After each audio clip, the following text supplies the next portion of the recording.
Plaisir de retrouver Anna Reinhardt et de vous suivre dans les coulisses de l'ambassade du Portugal. Alors ça c'est quand même incroyable. Samedi soir, ça je vous l'ai dit, on en parle beaucoup, mais c'est important au concours de l'Eurovision avec Madame Monsieur qui représente la France. Donc on leur souhaite bonne chance avec cette chanson.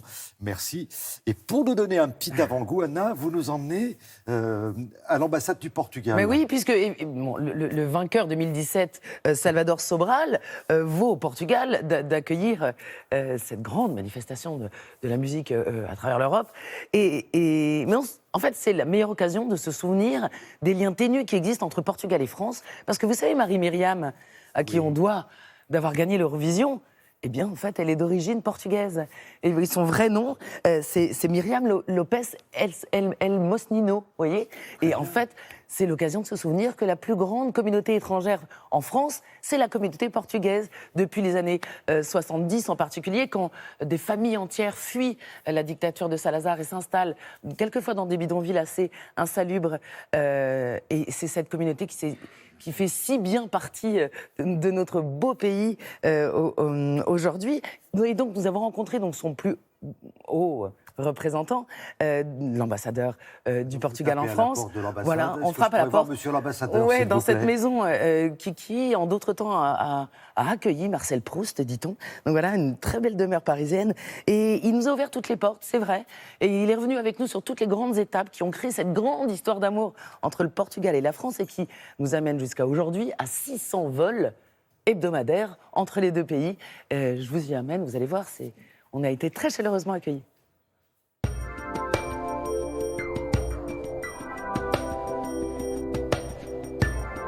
Merci mille fois de nous accueillir dans cette demeure incroyable. Merci bien.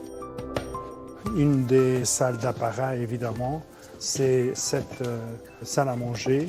L'argenterie vient d'un joaillier très fameux au Portugal qui existe depuis le 19e siècle.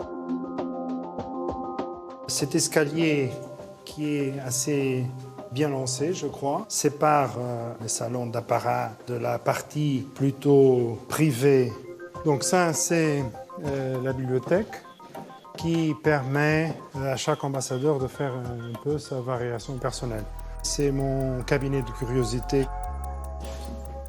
Ah oui.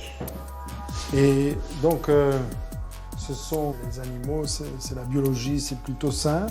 Cet ours qui vient de Sibérie ou le sanglier qui vient de Roumanie. De ce côté-là, je lui ai mis une petite collection que j'ai faite quand j'étais à Moscou.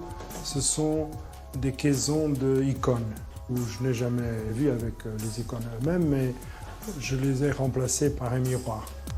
Aujourd'hui, quel bilan peut-on faire de l'évolution de cette communauté parmi la population française?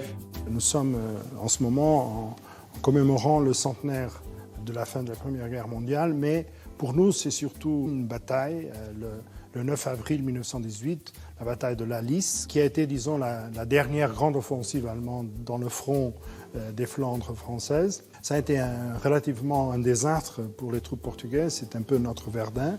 C'est l'embryon, le tout début de la communauté portugaise en France, puisque non seulement des soldats, mais aussi des travailleurs qui sont venus pour aider à la manque de main-d'œuvre qui existait en France, se sont mariés avec les Françaises. Après, on a eu vraiment un grand mouvement de migrants à la fin des années 60. L'autre grand moment, c'est vrai, c'était 75, la révolution des œillets, puisque Paris, c'était aussi une espèce de l'arrière du sanctuaire d'une partie de l'opposition démocratique au régime de Salazar et Caetano. Et ça fait 1,5 million de la communauté portugaise en ce moment. Et comme vous savez, dans ces dernières années, le Portugal est un peu à la mode, Lisbonne est à la mode. Maintenant, on se promène dans les quartiers historiques de Lisbonne et on entend le français tout le temps, ce qui n'était pas le cas juste il y a quelques années. Sur le plan économique, sur le plan de flux touristique, on est en plein roman d'amour, quoi. Merci beaucoup, monsieur l'ambassadeur. Ah ouais, merci de votre accueil. Superbe.